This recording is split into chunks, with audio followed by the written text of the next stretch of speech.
بنی اسرائیل کی ایک عورت حضرت موسیٰ علیہ السلام کی خدمت میں حاضر ہو کر عرض کرتی ہے، اے اللہ کے نبی، مجھ سے بہت بڑا گناہ سرزد ہو گیا ہے اور میں نے اللہ جل وعلا کی بارگاہ میں توبہ بھی کر لی ہے، آپ دعا کیجئے کہ اللہ جل وعلا میری توبہ قبول فرما لے۔ حضرت موسیٰ علیہ السلام نے فرمایا، تیرا گناہ کیا ہے؟ اس نے عرض کیا، اے اللہ کے نبی، مجھ سے زنا سرزد ہوا ہے جس سے میرے ہاں بچہ پیدا ہوا اور میں نے اس بچے کو بھی قتل کر دیا۔ حضرت موسیٰ علیہ السلام نے ارشاد فرمایا، اے فاسقہ فاجرہ عورت، یہاں سے چلی جا، کہیں تیری نحوست کی وجہ سے آسمان سے آگ نازل ہو کر لوگوں کو جلا نہ دے۔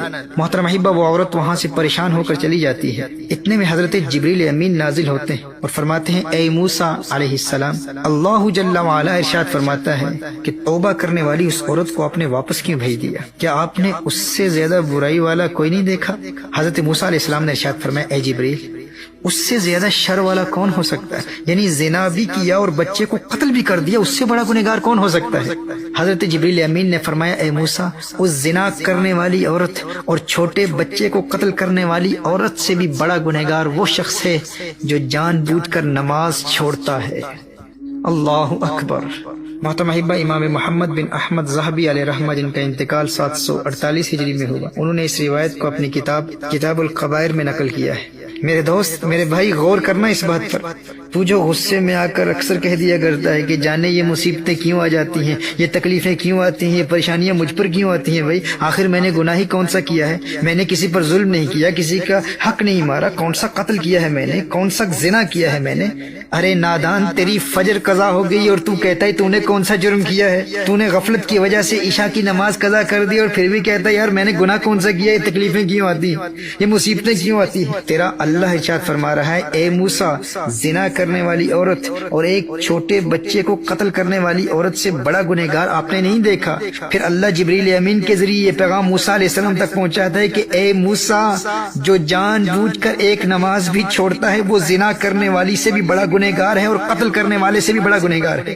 امام راضی علیہ رحمہ نے میرے آقا صلی اللہ علیہ وآلہ وسلم کے دور کی ایک عورت کا بھی ایسا ہی واقعہ نقل فرمایا ہے۔ اس سے بھی یہی جرم ہوا تھا، زنا کا ارتکاب ہو گیا تھا، اس کا خامند کہیں باہر گیا ہوا تھا، اس نے زنا کیا اور جو بچہ پیدا ہوا اس بچے کو قتل کر دیا۔ نبی کریم صلی اللہ علیہ وسلم کی بارگاہ میں حاضر ہو کر عرض کرتی ہے، یا رسول اللہ صلی اللہ علیہ وسلم، اس گناہ کا کفارہ کیا ہے؟ نبی کریم صلی اللہ علیہ وسلم نے ارشاد فرمایا، چونکہ تو شادی شدہ ہے اور تو نے زنا کا ارتکاب کیا ہے، اس کی سزا رجم ہے اور قتل کی سزا، اس بچے کے قتل کی سزا قتل ہے۔ اور دیگر دنیاوی اور اخروی سزائیں بیان کرنے کے بعد میرے آقا صلی اللہ علیہ وآلہ وسلم نے ایک بڑا ہی اہم جملہ ارشاد فرمایا۔ نبی کریم صلی اللہ علیہ وآلہ وسلم نے ارشاد فرمایا کہ تو جس پریشانی کی حالت میں گھبرائی ہوئی آئی تھی، میں نے تو سمجھا تھا کہ تیری نماز عصر قضا ہو گئی ہے۔ اللہ اکبر، اللہ اکبر، یعنی ایک نماز عصر کا قضا ہو جانا قتل و زنا سے بھی بڑا جرم ہے۔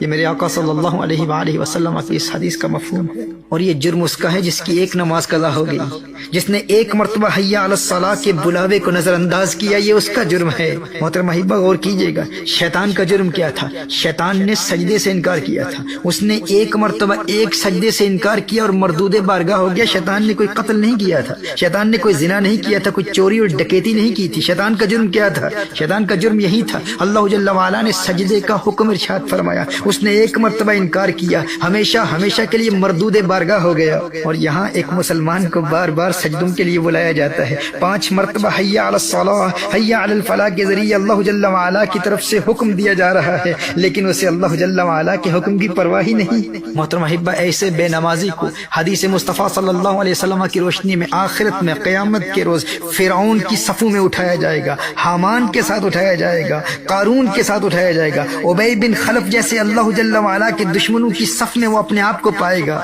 اس سے بڑھ کر ذلت اور رسوائی کی بات کیا ہو سکتی ہے کہ انسان خود کو مسلمان کہہ رہا ہے اور آخرت میں جب اٹھایا جاتا ہے تو اپنے آپ کو اللہ کے دشمنوں کی صفوں میں پاتا ہے۔ اس سے بڑھ کر رسوائی کیا ہے؟ اللہ جل وعلا ہمیں نمازوں میں استقامت عطا فرمائے اور روز محشر قیامت کے روز اللہ جل وعلا ہمیں اپنے سامنے اور اپنی مخلوق کے سامنے اس ذلت اور رسوائی سے محفوظ رکھے کہ ہمیں اللہ جل وعلا کے دشمنوں کی صفوں میں اٹھایا جائے۔